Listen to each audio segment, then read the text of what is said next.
Good evening. Welcome to my tiny little kitchen.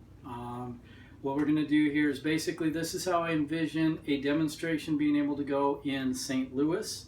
It should be a little bit easier. Granted, we'll have a little bit more room than I have here, but we can make it work. If I can make it work in this small kitchen, I can definitely make it work in St. Louis when I have a little bit more room to maneuver.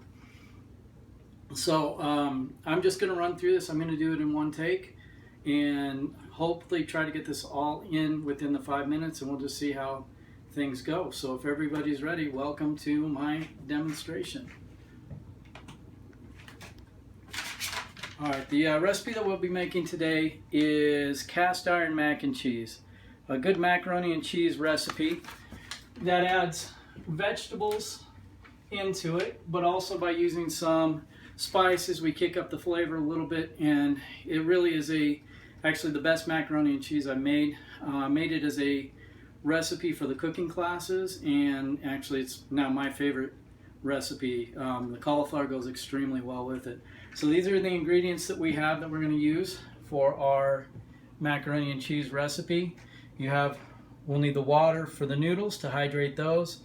We've got cheddar cheese, extra sharp is my preference. We've got milk to make it a little bit creamy. This is fat-free milk.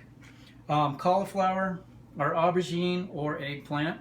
And if anybody's curious, the trick to getting a very, very good eggplant always begins with the chicken plant. So don't ever forget that. We also have broccoli, zucchini, ground mustard, ground ginger, a little bit of flour to thicken it up so that it does have that creamy texture, and just a tiny, tiny little bit of butter that we will be using with the noodles, kind of give it a little bit of flavor there. And I always prefer to use the unsalted butter and start with that. So number one, let's go ahead and start with let's go ahead and start with the broccoli. We have our ingredients here already ready to go. This is a large dice that I've cut these into. For home cooking, they do not need to be exactly the same. As you can see here on a certified chef exam, they have to be exactly the same. Home cooking, we really don't care that much. Okay, as long as they're roughly the same size, they'll cook at the same rate, and that's really the important part. Now with our broccoli, one of the things that we really tend to miss out when we're using our broccoli or our cauliflower or a lot of other vegetables are the stems. The stems are actually the sweetest part of the plant. So we've got our broccoli stem here. Now, what I've done is I've trimmed off the skin from this broccoli, and we've always, because it's very fibrous, I'm going to cut it into very, very small pieces. And we will use these for the final recipe here.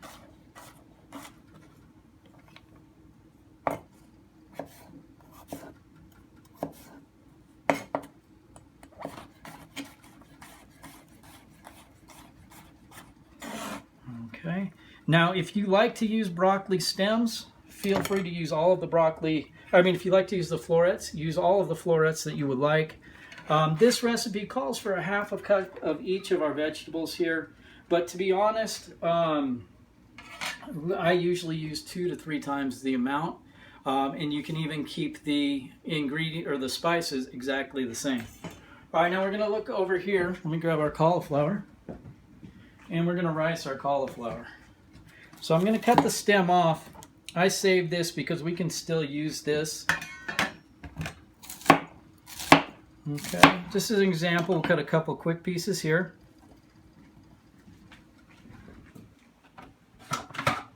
Toss them into our food processor.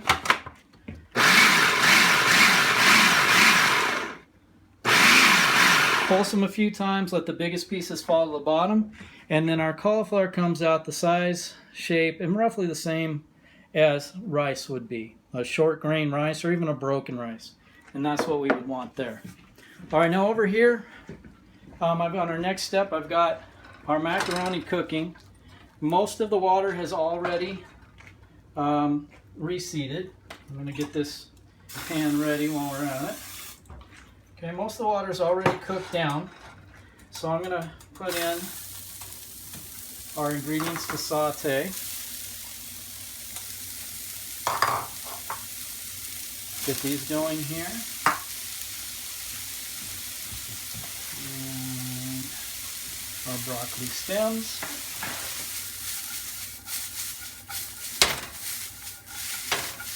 Okay, have those going. Right here, I'm going to take about 1/4 cup of our milk, pour it in here, all of our dry ingredients, the mustard, ginger, and flour. You don't want to lose any of that tasty goodness. Okay, and then we are just going to whisk it up. This works a lot easier in small amounts because it's easier to whisk. So once I have this all mixed in, and it happens very, very quickly, add the rest of the milk into there. Whoa! I won't do that in St. Louis, I hope.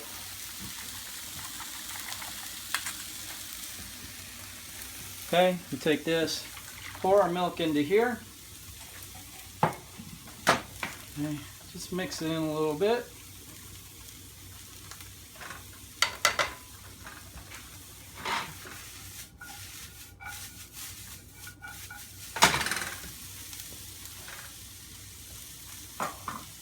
Our cheddar cheese.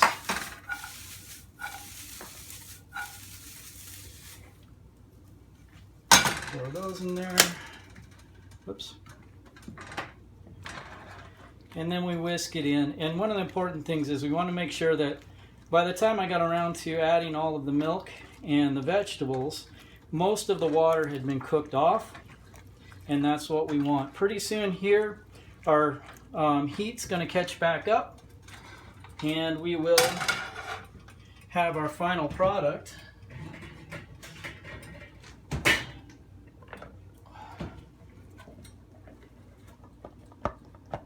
Okay, our final product here. Well, that's probably hot. Yep, that's hot.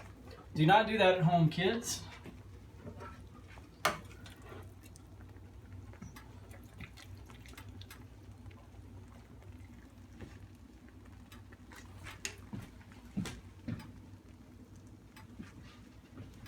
And we have our very lovely cast iron mac and cheese. That took 7 minutes. Would be easier to shorten down with a little bit more mise en place, but definitely can get that within 5 minutes with a little bit of practice, and pretty much there'll be a lot of leftovers for everybody to share. So hopefully you like this. Please, we'll have any comments this Thursday, but if you noticed anything that you liked or didn't like, or as far as the video could help me as a teacher and a chef, please let me know. You all have my email, and we will talk to you on Thursday. Thank you guys very much, and have a great rest of the day.